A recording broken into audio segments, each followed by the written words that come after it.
दुनिया का कितना भी दरिद्र व्यक्ति हो, चाहे दुनिया का कोई व्यक्ति ऐसा हो जिसका कभी व्यापार चलता ही नहीं हो, उसने 50 बार बदल के देख, फैक्ट्री चल ही नहीं रही, जिस काम को करने के लिए जाते हैं वो काम टल जाता है, आज की जगह कल, कल की जगह परसों, परसों की जगह नरसों, काम होता ही नहीं। बेटा बेटी का संबंध करने जा रहे हैं पर हो ही कितना भी दरिद्र से दरिद्र व्यक्ति, कितना भी दीन से दीन व्यक्ति, एक नियम वो अगर अपनी जिंदगी में बना ले, प्रदोष काल में, प्रदोष के समय पर बेलपत्री के वृक्ष के नीचे एक बार जाकर नमन करना और प्रदोष काल में शंकर भगवान के मंदिर में दिया लगाना, ये दो चीजें अगर वो 3 महीना भी लगातार कर ले तो उसके जीवन में कभी कोई समस्या आ ही नहीं सकती, कोई दुख आ ही नहीं। एक नियम बना, जब कोई कहते तुम्हारे जीवन में कष्ट ही कष्ट, अब एक काम चालू करो, शिव की आराधना, अब एक काम चालू करो, भगवान शंकर की आराधना। 3 चीजें अपना लो। पहले नंबर पर शिव जी के मंदिर में 1 लोटा जल चढ़ाना, दूसरे नंबर पर मंदिर में दिया लगा सकते हो तो ठीक है, नहीं तो कनेर का फूल पीला वाला, देखा है आप लोगों ने? जम के बोलो जरा, पीले कलर का कनेर का फूल प्रदोष काल के समय पर अगर दीप लगा सको तो ठीक है, नहीं तो एक कनेर का फूल पीले कलर का, शिव जी के अशोक सुंदरी का स्पर्श, अशोक सुंदरी वाली जगह मालूम है ना आप लोगों को? फिर से आप समझ गए, ये शिवलिंग जलाधारी, ये चरण, राइट में गणेश जी, लेफ्ट में कार्तिकेय जी,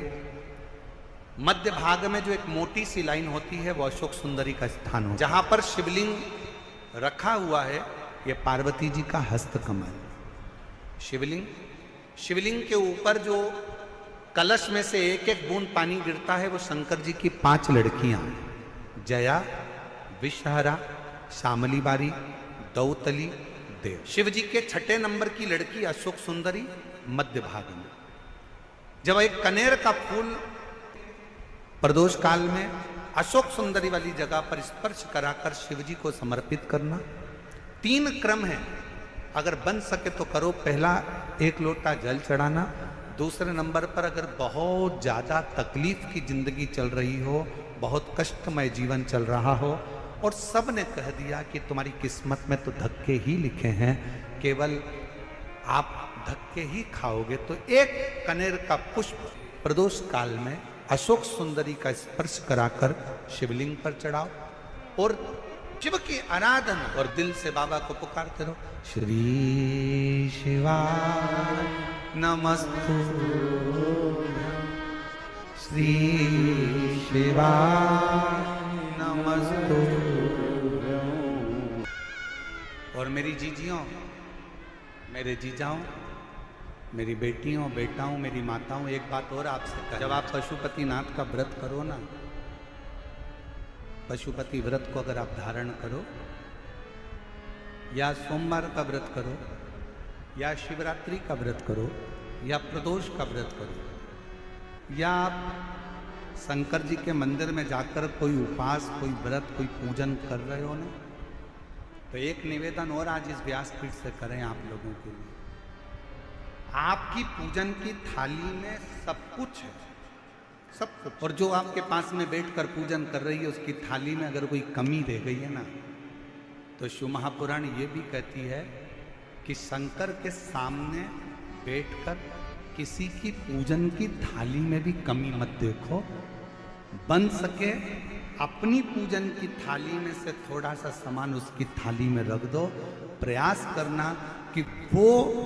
कमी ना देखी जाए। अगर हम भगवान की साक्षी में भी अगर कमी देखेंगे तो हमारे जीवन में कमियां बढ़ती चली जाए। हम क्यों कमी? हे गुरुजी, हमारी टेम्परेरी नौकरी है, बहुत कष्ट में हम,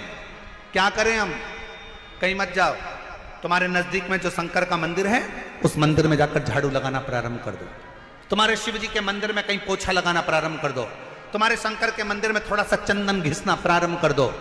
नौकरी पर जाओ, ड्यूटी पर जाओ, बच्चों को संभालो, परिवार को संभालो, उसमें से थोड़ा सा समय शंकर जी को देना प्रारंभ करो, थोड़ा सा समय निकालना शिव जी के लिए, थोड़ा सा समय। ए गुरुजी, अभी मेरी तनख्वाह तो मात्र 8,000 रुपए मिलती है, प्राइवेट जॉब कर रहा हूं, परिवार बड़ा है, गुरुदेव दिल्ली जैसे शहर में रह रहा हूं, बहुत दुख का जीवन चल रहा है, क्या करूं? किसी को हाथ नहीं दिखाना, किसी को पत्रिका नहीं दिखाना, किसी को भाग्य नहीं दिखाना, अब जो कुछ दिखाना अपने शंकर को दिखाना, उसके मंदिर में सेवा करना प्रारंभ करो। और मेरे बाबा तेरी सबसे बढ़िया। यदि कोई एक बार शिवालय की ओर चले जाता है, शंकर की ओर बढ़ जाता है, शिवालय की ओर बढ़ जाता है, तो उसके पितर, उसके पूर्वज और उसके जीवन में कितने भी दोष हों, वो सारे के सारे दोष समाप्त होते चले। शायद इसीलिए शिवजी पर चढ़ाया गया एक लोटा जल हमारे घर का पितृदोष हो चाहे अन्य दोष हो, वो भी समाप्त कर दे। कितना सुंदर कहा है। जब जिंदगी बहुत संघर्ष में चल रही हो, बहुत दुख का जीवन चल रहा हो, बहुत कष्ट का जीवन चल रहा हो, बहुत कष्टमय जीवन चल रहा हो, तब शमी के पांच एक दुर्वा के साथ एक अक्षत चावल का एक दाना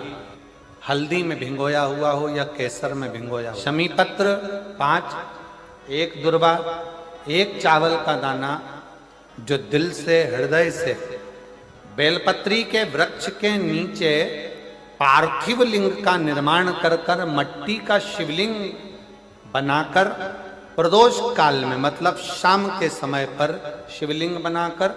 उस पे जल चढ़ाकर, जो ये 5 शमी का पत्र, एक दुर्वा और एक चावल का दाना, अपनी कामना कर कर जो दुख चल रहा है बाबा से विनय कर कर एक एक पत्ता जब समर्पित कर दे, फिर एक दुर्वा समर्पित कर दे, फिर एक चावल का दाना समर्पित कर दे और बाबा का वहीं पर पुनः विसर्जन कर दे, 3 महीना तो जाने दो, 15 दिन के अंदर वो दुख कटता जरूर है, चाहे कोई भी दुख, किसी भी तरह का दुख क्यों नहीं। एक बेलपत्र के वृक्ष की परिक्रमा करने वाले को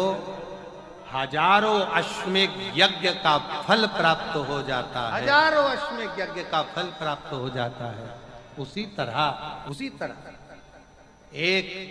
पार्थिव लिंग का निर्माण करने वाले को, मिट्टी का शिवलिंग का निर्माण कर कर पूजन करने वालों को 12 ज्योतिर्लिंग के शिवलिंग के दर्शन का पुण्य फल प्राप्त। बहुत ध्यान लगा। एक बेलपत्री, उस बेलपत्री में एक चंदन की बिंदी और एक अक्षत का दाना मात्र रखकर भी अगर शिवालय पर चढ़ा दी जाती है, एक बेलपत्री, एक चंदन का बिंदी, और चंदन फिर निवेदन करेंगे आज के जमाने में तुम लोग सब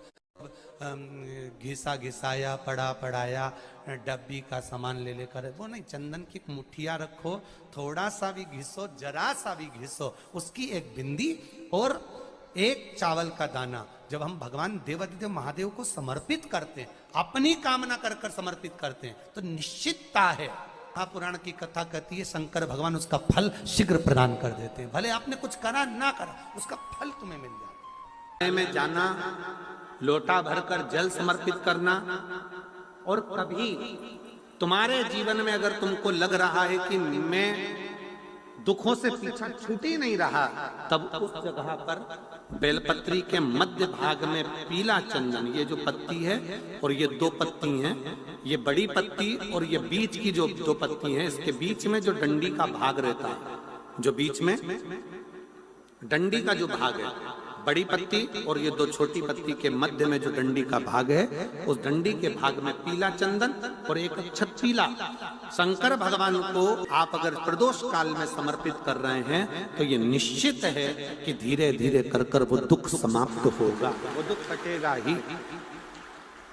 प्रगत वर्णन किया गया शंकर भगवान की आराधना में, शिव की आराधना में, जब तुम्हें लगता है कि तुम्हारा व्यापार नहीं चल रहा, कोई तुम्हें धोखा दे रहा है, लक्ष्मी नहीं आ रही, बहुत चिंता में पड़े हुए हो, बहुत टेंशन में जिंदगी चल रही है, बहुत बीमारियां तुमको घेर ली है और चारों तरफ अंधेरा ही अंधेरा नजर आ रहा है, तुमने विचार करा अब मैं तो मर जाऊं तो अच्छा, मैं सुसाइड कर लूं तो अच्छा, मैं मर जाऊं तो अच्छा, तो मरने से पहले एक काम कर कर देखना, शंकर भगवान की आराधना कर कर देखना, शिव पर एक लोटा जल चढ़ा कर देखना, और ज्यादा चिंता, ज्यादा टेंशन हो तो बेलपत्री के जड़ को घिसकर उसका चंदन बनाकर शंकर को लेपन कर कर उसकी भी आराधना कर कर देखना कि बेल चंदन का फल क्या।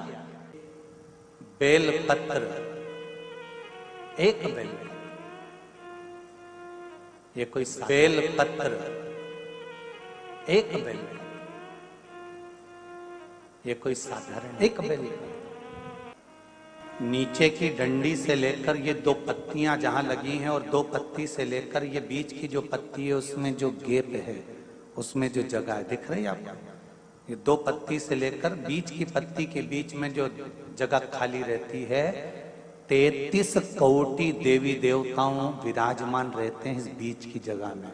जब शिव जी को चढ़ाया जाता है तब इस पत्ती के बीच की जगह शंकर के शिवलिंग पर रखा जाता है, तो शिव जी इतने प्रसन्न होते हैं कि मेरी स्तुति करने के लिए ये भक्त 33 कोटि देवताओं को लेकर आया है, मेरी स्तुति करने के लिए। लोग चावल लाए,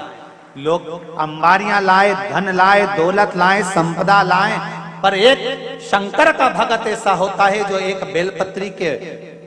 रूप में 33 कोटि देवताओं को, 64 योगिनियों को, आदि शक्तियों को, शंकर को समर्पित। श्री शिवाय नमस्तुभ्यम, श्री शिवाय नमस्तुभ्यम, हर हर महादेव। यह उपाय आप लोग जरूर करें। इस उपाय को करने से होगी हर मनोकामना पूरी, हर कष्ट रोग दूर। श्री शिवाय नमस्तुभ्यम, हर हर महादेव।